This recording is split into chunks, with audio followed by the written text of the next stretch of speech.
Pedra nos rins, vamos conversar sobre isso? Quem tem diz que é a pior dor que existe, doutor Alex. Tudo bem? Tudo bem, Jimmy? Tudo jóia? Dizem que se assemelha à dor do parto. Exatamente.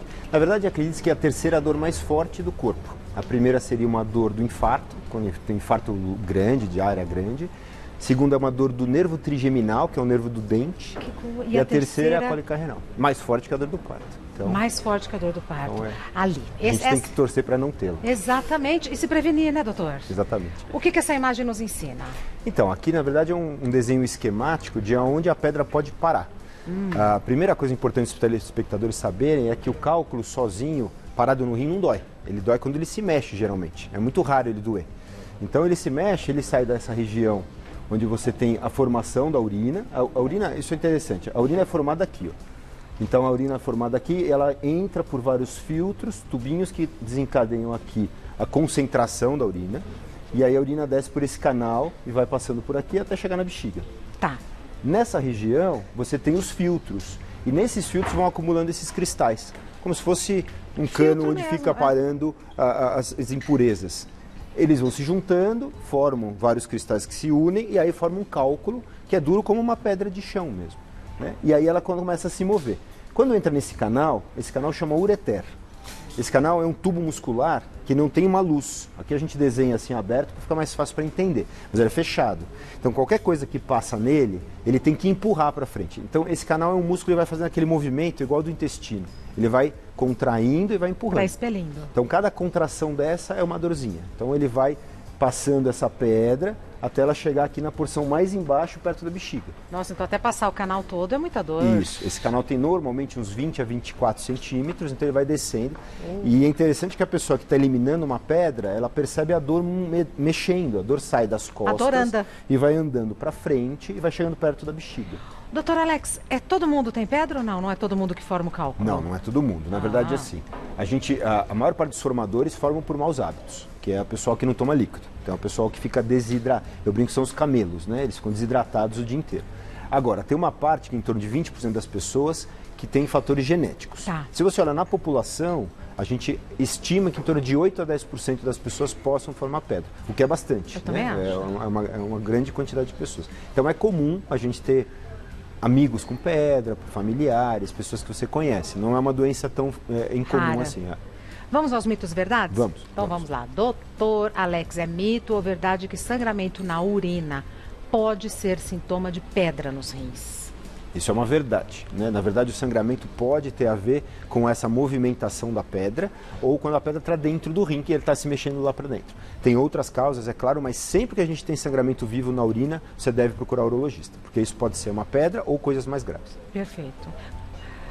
Sal em excesso aumenta as chances de ter pedra nos rins. Mito ou verdade? Essa é uma grande verdade e na verdade, é uma das recomendações mais importantes para quem forma pedra. Porque quando você come muito sal, e nós brasileiros comemos muito sal, em torno de 4 a 5 vezes mais do que a gente deveria. Bastante. Então a gente acaba eliminando mais cálcio. Então o sal, ele altera o pH da urina, ajuda a formar pedra.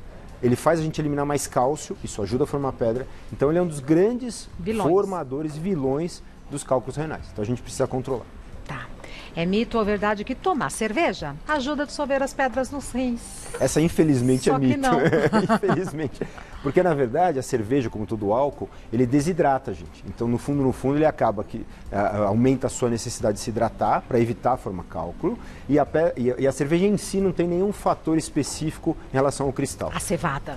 O que ela tem é um efeito diurético. Então, eventualmente, se você tem uma pedra formada e vai para um churrasco e toma muito cerveja, isso é comum acontecer. A pedra acaba descendo naquele momento. Mas não é que você ajudou ela a dissolver. Não, você só ajudou ela a se movimentar. Então, ela não tem interação. É mito ou verdade que beber muita água ajuda a prevenir pedra nos rins? Essa é uma grande verdade, né? E por quê? De forma bem simplificada, a gente forma pedra porque os cristais ficam saturados na urina quando a gente não toma líquido. É aquela experiência do açúcar na água quando a gente faz na escola. Então você vai colocando o açúcar, chega um momento que ele super satura. Esse é o termo não químico. Dissolve mais. Não dissolve mais. Então quando você toma pouco líquido, esses cristais que a gente elimina na urina começam a cristalizar, né? Literalmente, eles formam pequenas micro pedrinhas e aí eles vão se unindo para formar uma pedra grande. Então quando a gente se hidrata bem, você dilui esses cristais, eles saem na urina sem dor e não deixa formar o cálculo. Perfeito. Temos perguntas do pessoal de casa. Me espera um minutinho. Claro, Vou prazer. conversar. Vamos às perguntas do pessoal de casa para o Dr. Alex. Vamos começar com a da Paola. Pedras nos rins podem ser causadas pelo excesso de vitamina C? Perfeito. Boa pergunta, Paula. Na verdade, a vitamina C, em quantidade moderada, ela previne o cálculo. Então, quanto a gente sugere? É de 1.000 a 2.000 miligramas por dia. Aquela cápsula de 1 grama de vitamina C, por exemplo, já resolve. Mais do que isso, você pode formar pedra sim. Então, a gente deve evitar excesso. Teve um tempo que houve uma moda aí de exagerar na vitamina C para não envelhecer, etc. Isso pode levar à formação de cálculo. Em excesso nada, né, doutor? Em excesso não tem problema. Mariana, tem um cálculo no rim direito de 0,7 centímetros. É possível eliminá-lo ou preciso fazer a cirurgia? Ótimo. Respondendo de forma genérica, Mariana, é assim, imaginando o modelo, o que você me descreve deve ser um cálculo que está parado aqui dentro do rim, né? Aquela região dos cálices, igual a gente viu no desenho. Tá. Então você tem duas formas de tratar isso, e isso vai ser decidido pelo médico. Uma delas é tratar com uma implosão, é uma máquina que encosta em você e dá umas ondas de choque que quebram a pedra. Ela literalmente faz a pedra explodir dentro do corpo. Aí fica miudinha, é fácil eliminar. Exato. E aí você elimina junto com a urina. Entendi. Se a pedra é muito dura ou se a Mariana estiver muito acima do peso, essa máquina não funciona bem.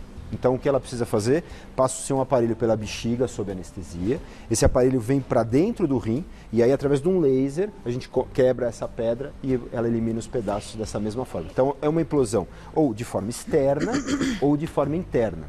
E vale só comentar que você precisa discutir com o médico, porque alguns cálculos de 7 milímetros, dependendo do seu perfil, da pessoa, você pode até acompanhar e não fazer nada. Né? Mas normalmente, quando vai tratar, se usa essas duas formas, ou trata por fora ou por dentro. Mas então não elimina a pedra, sempre quebra a pedra. Tem que quebrar a pedra. Você, até nesse procedimento que faz internamente, você quebra ela às vezes em pedaços pequeninos e você puxa cada um deles. Então você consegue eliminá-la.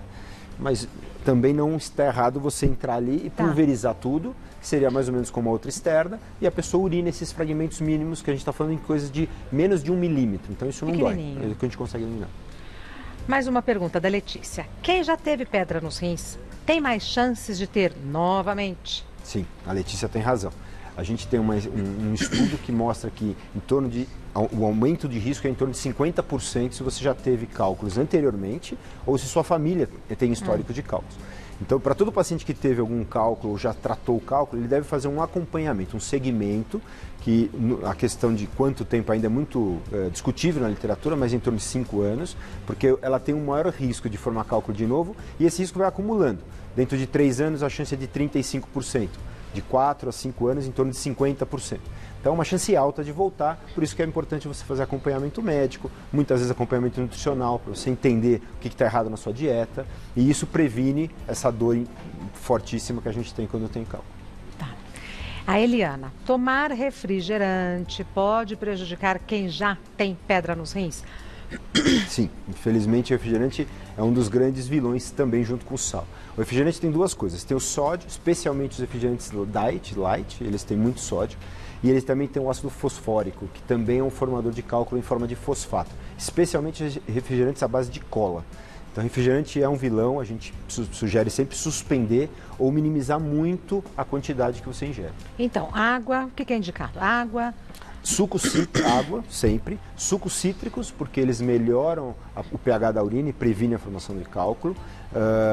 E qualquer outro tipo de líquido que não tenha sódio. Alguns chás, sucos de outras frutas não cítricas, água de coco, isso não tem problema. O que a gente deve evitar? Acho que isso é importante para ficar fixado.